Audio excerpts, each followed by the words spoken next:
La familia romana fue una institución de la antigua Roma, presente en el ámbito social y jurídico. Estaba compuesta por todos los que vivían bajo la autoridad del pater familias, integrada no solo por personas ligadas por vínculos de sangre o cónyuges e hijos, sino también por los que dependían de este pater familias, como por ejemplo los esclavos, libertos y clientes.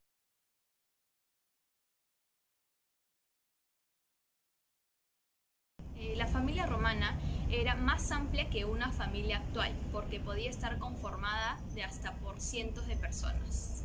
Compuesta por todos aquellos individuos que, nacidos libres, vivían bajo la conducta propia de un estatus parental, natural, jurídico, político, económico, religioso, etc.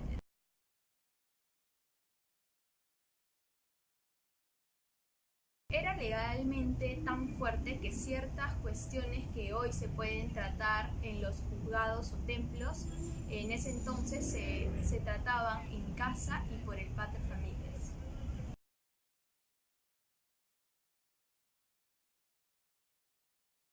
Era una organización jerárquica y patriarcal en la cual el pater familias tenía amplísimos derechos sobre todos los que se encontraban bajo su dependencia. Para ingresar a una familia romana existían diversas formas, entre ellas el nacimiento, el matrimonio, la adopción o la legitimación.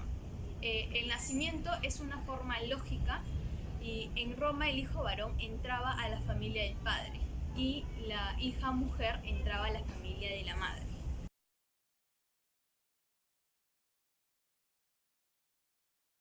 La familia dentro del Imperio Romano, en esta etapa alrededor del siglo II después de Cristo, ocurrieron cambios significativos dentro de la familia. La autoridad del pater familias sobre ella había empezado a debilitarse en los últimos días de la República. El pater familias no tenía autoridad ya sobre sus hijos, no podía venderlos como esclavos o matarlos.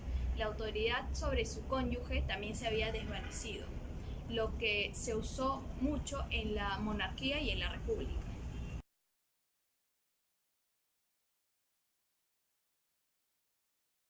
Ahora, clasificación de las familias romanas.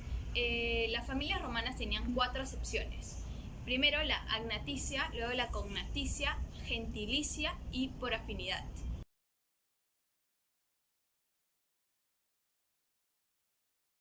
La familia agnaticia es el grupo doméstico entre sí constituido. El vínculo agnaticio no se rompía con la muerte del pater familias. En este caso, la familia se fraccionaba para formar varias familias menos extensas e independientes, pero ligadas. ¿Quiénes podían formar parte de la familia agnaticia? Primero, la mujer que al casarse con el pater familias o alguno de los varones sometidos a su potestad, cumpliese al acto solemne de la conventio in mano, lo que significaba el acto por el cual la mujer casada que quedaba sometida a mano del esposo.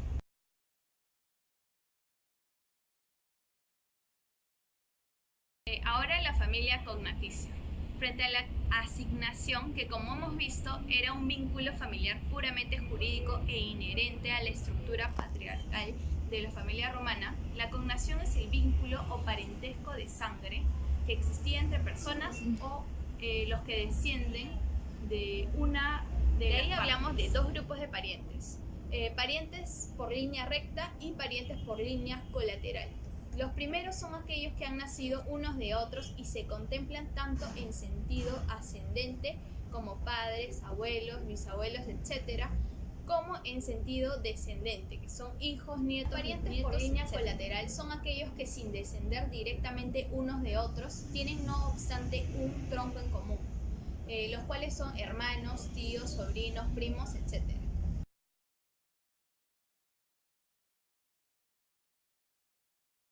Familia gentilicia es el conjunto de personas que tenían en común la misma base que la familia agnaticia. Sin embargo, se consideran grados más lejanos con la condición de que los involucrados sean parientes.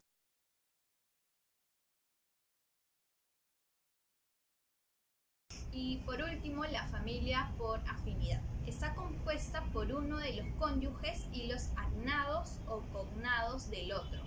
Para contar los grados se cuenta como si un cónyuge ocupara el lugar del otro en su familia.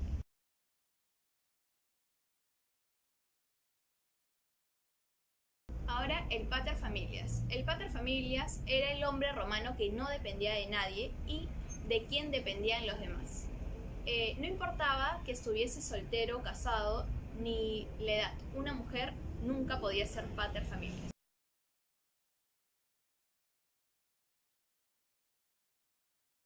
La patria potestad de un cabeza de familia le permitía, de así quererlo, disponer de la vida de cualquier miembro de la familia, venderlo como esclavo o incluso le podía dar la muerte. Podía también abandonarle legalmente a un hijo nacido mujer o abandonarlo. Podía incluso prohijar hijos de otros, así como concertar el casamiento, así como también podía concertar casamientos de los hijos. Como jefe de familia es también sacerdote y juez dentro de cualquier conflicto que se pueda tener dentro de la familia, pero en este caso se asesoraba por un consejo familiar para tomar decisiones. El poder que tenía el paterfamilias se llamaba patria potestad. Bajo la ley de las 12 tablas, el paterfamilias tenía poder sobre la vida o muerte, sobre sus hijos, esposa y sus esclavos, los cuales estaban bajo su mando.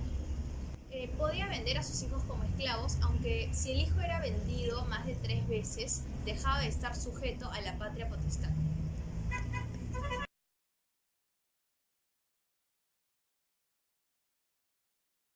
Solo un ciudadano romano podía ser paterfamilias y solo podía haber un solo hombre ejerciendo esta labor dentro del hogar.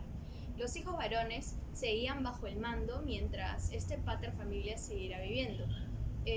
No podía adquirir tales derechos, pero en el imperio el paterfamilias y su autoridad se debilitó y esos derechos ya no existían.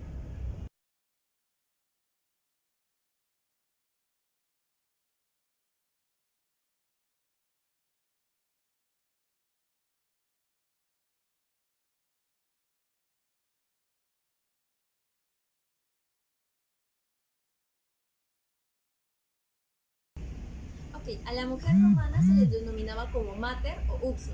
Era la señora de la casa y por ley toda mujer romana tenía que depender de un hombre, ya sea de su marido o de su padre.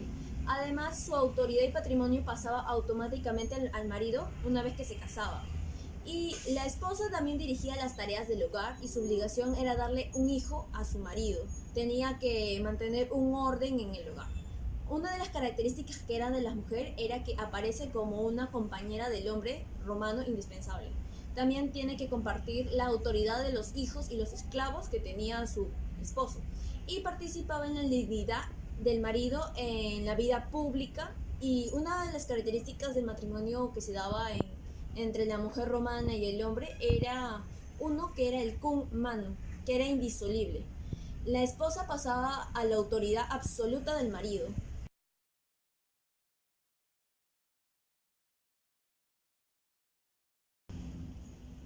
Ya. Una de las características era que el marido era propietario de los bienes de la mujer. Esta no podía ni siquiera poseer bienes, ni podía vender, ni comprarlos, absolutamente nada.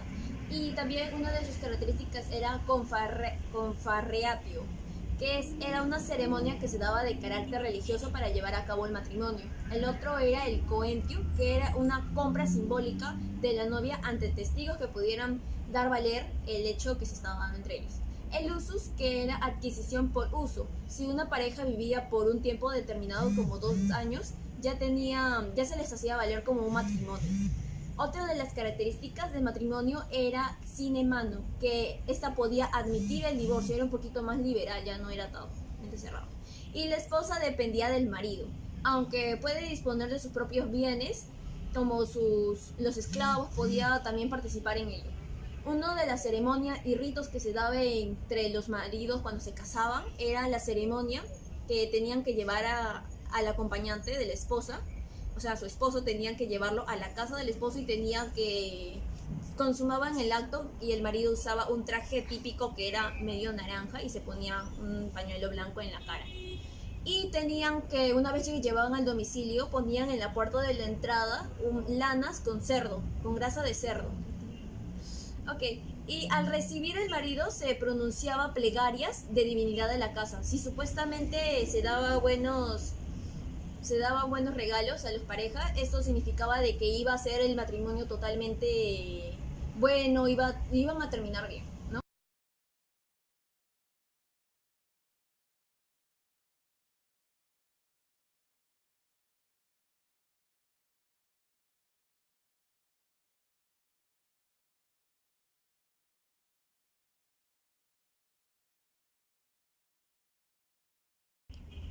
Bueno, uno de los puntos en el matrimonio era la disolución de este. Era muy repudiado por las personas, la comunidad miraba de mal ojo al divorcio, sobre todo a las mujeres. Estas no podían asumir ningún cargo, ningún bien, ningún nada. Tenían que incluso llegar al mandato de su padre. Y esto podría también sucederse por la muerte de algunos de los cónyuges.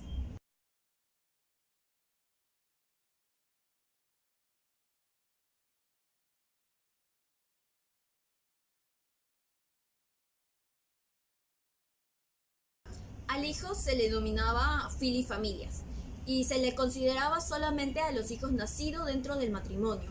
Por ejemplo, los hijos ilegítimos, el padre no le daba su apoyo y prácticamente ellos ni siquiera podían ser adoptados o acogidos por otra familia. En cambio, si tú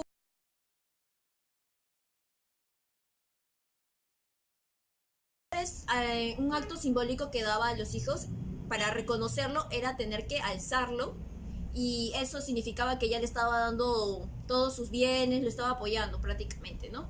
En caso de que el padre no quería reconocer al hijo, el hijo se era ilegítimo y no podía ni siquiera ser acogido por otra familia, e incluso si no tenía ninguna persona que lo reconozca, esta podía llegar a ser incluso esclavo. O también había la posibilidad de que la mamá sea la que asuma todas las responsabilidades del hijo.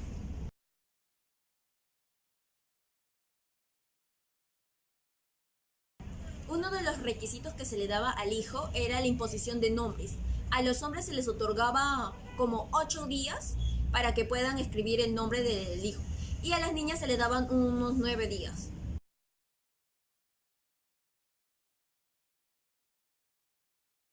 Uno de los participantes importantes también dentro de la familia romana eran los esclavos. Estos no se ponían en categoría de personas, sino eran más como cosa o objeto. Podía ser comprado o vendido.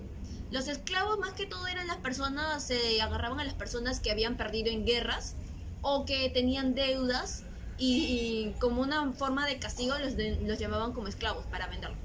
O también podían ser sucesores de sus padres que eran esclavos y nacieron esclavos. Entonces,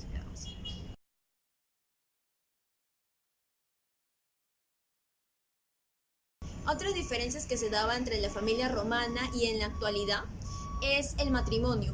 Antes la familia romana no estaba permitido que todas las personas se puedan casar.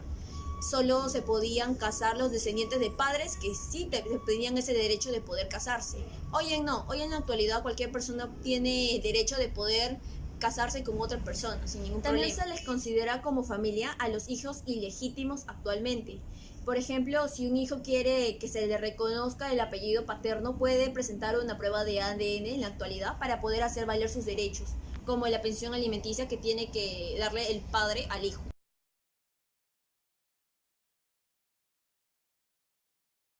Ok, antiguamente solo se daba el mandato del padre. El pater family tenía la capacidad, tenía la facultad de poder mandar sobre toda la familia y ejercer sus obligaciones y derechos que daba a sus miembros, ¿no? En cambio, en la actualidad, hasta la madre o el padre pueden asumir tal responsabilidad en la familia.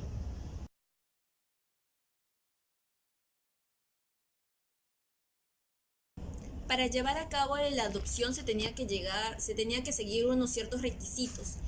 Uno de los requisitos era una edad mínima del adoptante. También tenía que tener una plena capacidad de ejercicios de los derechos civiles.